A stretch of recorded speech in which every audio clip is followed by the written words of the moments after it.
Hello ಎಲ್ಲರಿಗೂ ನಮಸ್ಕಾರ. ಎಲ್ಲರೂ ಹೇಗಿದ್ದೀರಾ? ವೆಲ್ಕಮ್ ಬ್ಯಾಕ್ ನಂದು ಕುಕಿಂಗ್ ಚಾನಲ್.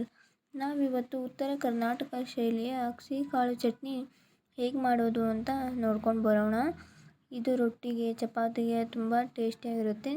ಅದಕ್ಕೆ ಬೇಕಾಗುವ ಪದಾರ್ಥಗಳು ಅಗಸೆ ಕಾಳು, ಬೆಳ್ಳುಳ್ಳಿ, ಕರಿಬೇವು, ಅಚ್ಚ ಖಾರದ ಪುಡಿ, ಉಪ್ಪು ಮತ್ತು ಬೆಲ್ಲ ಬೇಕು. ಸ್ಟವ್ ಆನ್ ಮಾಡಿ ಒಂದು ಪಾತ್ರೆಯನ್ನು ಇಡಿ. ಪಾತ್ರೆ ಬಿಸಿಯಾದ ನಂತರ ಅಗಸೆ ಕಾಳನ್ನು ಹಾಕಿ ಚೆನ್ನಾಗಿ ಫ್ರೈ ಮಾಡ್ಕೊಳ್ಳಿ. ಕಲರ್ ಚೇಂಜ್ ಆಗೋವರೆಗೂ ಫ್ರೈ ಮಾಡಬೇಕು.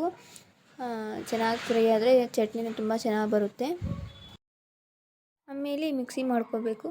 ಒಂದು ಜಾರನ್ನು ತಗೊಳ್ಳಿ. ಹುರಿದಿಟ್ಟ ಅಗಸೆ ಕಾಳನ್ನೆಲ್ಲ ಹಾಕ್ಕೊಳ್ಳಿ.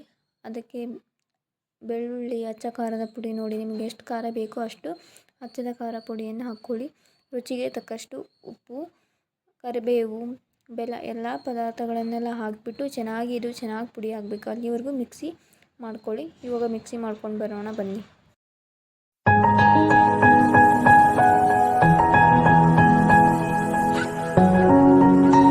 ನೋಡಿ ಫ್ರೆಂಡ್ಸ್, ಈ ಥರ ಆಗಿರಬೇಕು. ಇವಾಗ ಇದನ್ನು ಒಂದು ಡಬ್ಬಿಲಿ ಸ್ಟೋರ್ ಮಾಡಿಟ್ಕೊಂಡು ನೀವು ಎಷ್ಟು ದಿನ ಬೇಕಾದರೂ ತಿನ್ಬೋದು. ನೋಡಿ ಫ್ರೆಂಡ್ಸ್, ಈ ಥರ ಆಗಿದೆ ಫೈನಲ್ ಲುಕ್. ನೋಡಿದ್ರಲ್ಲ ಫ್ರೆಂಡ್ಸ್, ಅಗಸೆ ಕಾಳು ಚಟ್ನಿ ಹೇಗೆ ಮಾಡೋದು ಅಂತ.